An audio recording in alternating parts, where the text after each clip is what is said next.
विपक्ष के नेता राहुल गांधी जी ने 5 नवंबर 2025 को एक प्रेस कॉन्फ्रेंस में परमाणु बम फोड़ा। मैं मानता हूं इससे कुछ दलों के राजनीतिक स्वार्थ आहत होते हैं। मुझे उन दलों के प्रति एक प्रकार से अनुकंपा भी है, क्योंकि देश के मतदाता तो वोट देते नहीं हैं। ये थोड़े विदेशी दे देते थे, वो भी चले जाएंगे। जवाब नहीं सुन सकते हैं। इतना दिनों से देश के सामने में झूठ फैला करके इन्होंने गुमराह करके चर्चा मिला।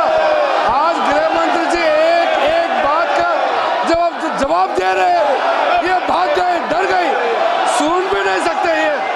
अगर ये सुन नहीं सकते हैं, इतना दिनों से संसद के समय बर्बाद क्यों किया? अगर सच्चाई नहीं सुन सकते तो इतना दिनों तक सरकार पर संसद के समय लोगों को रंग फैला करके क्यों समय बर्बाद किया?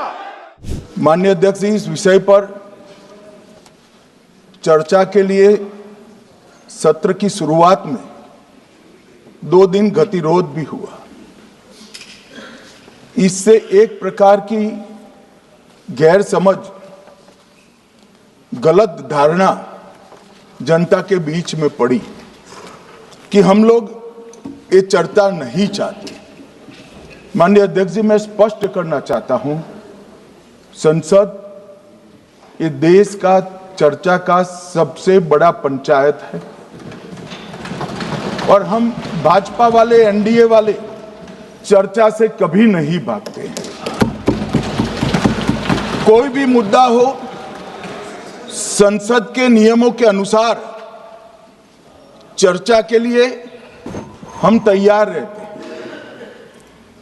हमने 2 दिन तक विपक्ष के चर्चा करी कि इसको बाद में किया जाए, 2 सत्र बाद में किया जाए, मगर नहीं माने।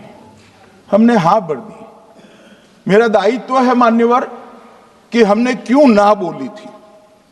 ना बोलने के 2 कारण थे। एक कारण था कि चर्चा गहन पुनः निरीक्षण के नाम पर वो मांगते थे, एसआईआर के नाम पर मांगते थे। मान्यवर, मेरा बहुत स्पष्ट मत है कि एसआईआर पर इस सदन पे चर्चा नहीं हो सकती है, क्योंकि गहन पुनः निरीक्षण की जिम्मेदारी भारत के चुनाव आयोग की है। भारत का चुनाव आयोग और चुनाव आयुक्त ये सरकार के तहत काम नहीं करते। अगर जब चर्चा होती है और कुछ सवाल खड़े किए जाएंगे तो इसका जवाब कौन देगा?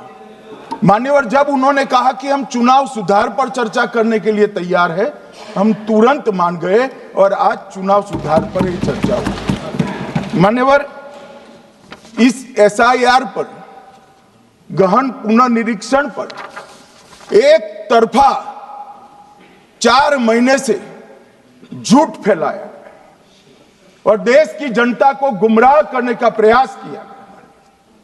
और मेरा आग्रह है सदन के पक्ष और विपक्ष के सभी सदस्यों, मैंने एसआईआर की प्रक्रिया का, इससे जुड़े हुए संवैधानिक अनुबंधों का और भूतकाल में जो एसआईआर हुए वो सभी का गहन अभ्यास किया है।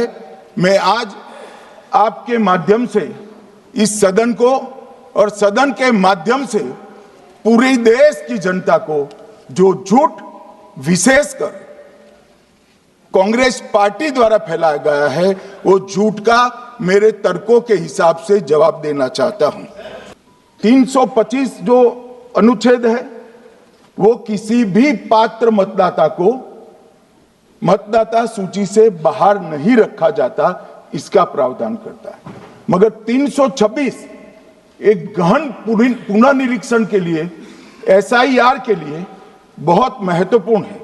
क्या है 326 मान्यवर? इन्होंने मतदाता की पात्रता, योग्यता और मतदाता होने की शर्तें आर्टिकल 326 में तय की है। और वो शर्तें क्या है? सबसे पहली शर्त है कि मतदाता भारत का नागरिक होना चाहिए, विदेशी नहीं होना चाहिए। ये सबसे पहली शर्त। और ये कह रहे हैं कि चुनाव आयोग क्यों ये कर रहा है? भाई इसका दायित्व है इसलिए कर रहे हैं। दूसरी है 18 साल से ज्यादा आयु का व्यक्ति मतदाता बन सकता है। तीसरा, वैधता का निर्धारण मानसिक असमर्थता, अपराध और भ्रष्टाचार में संलिप्तता के लिए जो कानून ने समय समय पर तय किया है इसके पर। तो ये 3 पात्रताओं के आधार पर भारत के मतदाता होने की बात तय होती है। और ये 3 चीजें किसने देखनी है मान्यवर? चुनाव आयुक्त को देखनी है। और मैं आज इस मंच से आपके माध्यम से इस सदन को और देश की जनता को कहना चाहता हूं, क्या कोई भी देश का लोकतंत्र सुरक्षित रह सकता है जब देश का प्रधानमंत्री और राज्य का मुख्यमंत्री कौन हो वो घुसपैठ ये तय करेंगे? मान्यवर, नहीं रह सकते। एक मतदाता का एक से ज्यादा जगह पर वोट होना चाहिए मान्यवर, एक से ज्यादा जगह पर वोट होना चाहिए। जो लोगों का मृत्यु हो चुका है मान्यवर, जिन लोगों का मृत्यु हो चुका है उनका वोट मतदाता सूची में होना चाहिए मान्यवर। ये SIR और कुछ नहीं है, मतदाता सूची का शुद्धिकरण है। मैं मानता हूं इससे कुछ दलों के राजनीतिक स्वार्थ आहत होते हैं। मुझे उन दलों के प्रति एक प्रकार से अनुकंपा भी है, क्योंकि देश के मतदाता तो वोट देते नहीं है। ये थोड़े विदेशी दे देते थे, वो भी चले जाएंगे। मगर मान्यवर, क्या हमने भारत के नाते निर्णय करना पड़ेगा कि इस देश की संसद को चुनने के लिए, राज्य की विधानसभा को चुनने के लिए विदेशी को वोट देने का अधिकार देना है या नहीं देना है? और मेरा मत है, मेरा विनम्र मत है मान्यवर, कि ये नहीं देना चाहिए। मान्यवर, विपक्ष के नेता राहुल गांधी जी ने 5 नवंबर 2025 को एक प्रेस कॉन्फ्रेंस में परमाणु बम फोड़ा। अब वो परमाणु बम के अंदर उन्होंने कहा कि हरियाणा में एक ही घर में 501 वोट पड़ गए। चुनाव आयोग ने इतनी स्पष्टता करी कि हाउस नंबर 265 कोई छोटा मकान नहीं है और 1 एकड़ का पुश्तैनी प्लॉट में अनेक परिवार बस रहे हैं, मगर वहां हर परिवार के घर का नंबर नहीं दिया गया है, इसलिए सब जगह हाउस नंबर 501 दिया गया। और एक परिवार की तो 3 पीढ़ियां साथ में रह सकती है। और पुराने नंबर से ही जब हरियाणा में कांग्रेस की सरकार चुनी गई तब से ये नंबर इसी तरह से चल रहा है। ये ना कोई फर्जी घर है ना फर्जी वोटर है। ये मुद्दा क्यों उठा रहे?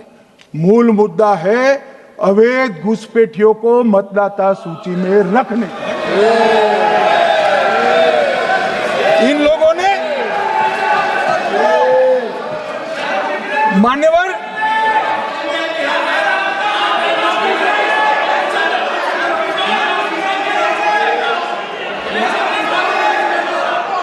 माननीय सदस्य, आपका भाषण भी सबने शांति से पूर्ण सुना है। आप भी सुनने की सामर्थ्य रखो।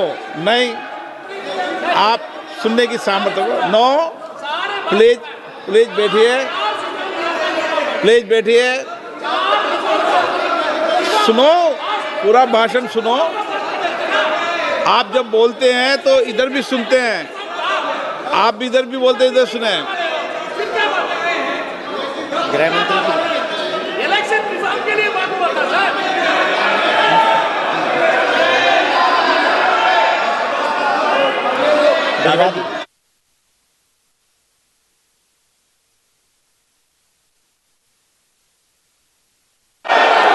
माननीय माननीय सदस्य, आप जब बोलते हैं तो इधर भी सुनते हैं, पूरे सुनने की क्षमता रखो।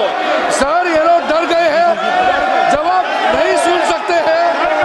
इतना दिनों से देश के सामने में झूठ फैला करके इन्होंने गुमराह करके चर्चा मंगा।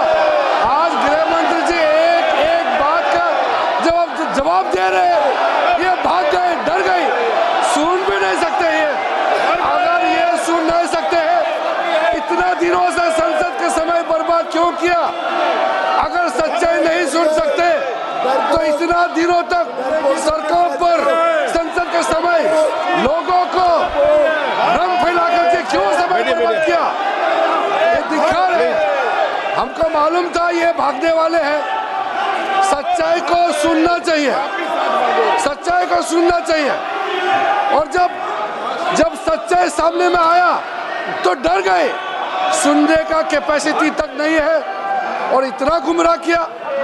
पिछले सेशन का पार्लियामेंट सेशन इन्होंने तबाही किया, मॉनसून सेशन को भी इन्होंने बर्बाद किया इसी मुद्दे पर, और ये हमारे शीतकालीन समय को भी इन्होंने 2 दिन बर्बाद किया। आज बारीकी से जब बता रहे थे ये लोग भाग गए, ये तो ठीक नहीं है।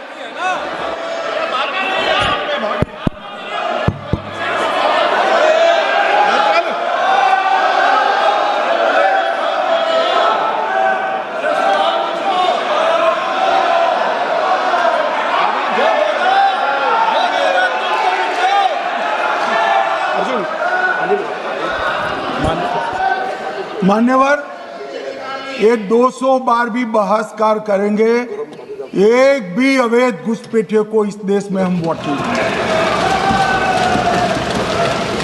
ये हमारे एनडीए का पॉलिसी है मान्यवर। डिटेक्ट मतलब ढूंढो, डिलीट करो, मतदाता सूची में नाम काटो और उनको डिपोर्ट करो। हम संवैधानिक प्रक्रिया कर डिटेक्ट, डिलीट और डिपोर्ट ये पूरा करेंगे। ये क्यों सदन छोड़कर भाग गए? मैं इनके सामने तो कोई बात भी नहीं कर रहा था, ना कांग्रेस पार्टी के सामने बात कर रहा था। मैं तो बात कर रहा था घुसपैठियों को देश के बाहर निकालने की। अब ये तो देखिए साहब, अगर मैंने इतने सारे आरोप करे श्री जवाहरलाल नेहरू पर, इंदिरा गांधी पर, इनके पिताजी पर, सोनिया जी पर, तब भागते तो लाजिम था। ये घुसपैठियों को लिए भाग गए क्योंकि उनकी हमारी पॉलिसी है डिटेक्ट, डिलीट और डिपोर्ट। उनकी पॉलिसी है नॉर्मलाइज कर दो घुसपैठ को, उसके बाद में मान्यता प्रदान कर दो और चुनाव में मतदाता सूची में डालकर फॉर्मलाइज कर दो। मगर साहब ये लंबे समय तक नहीं चलना।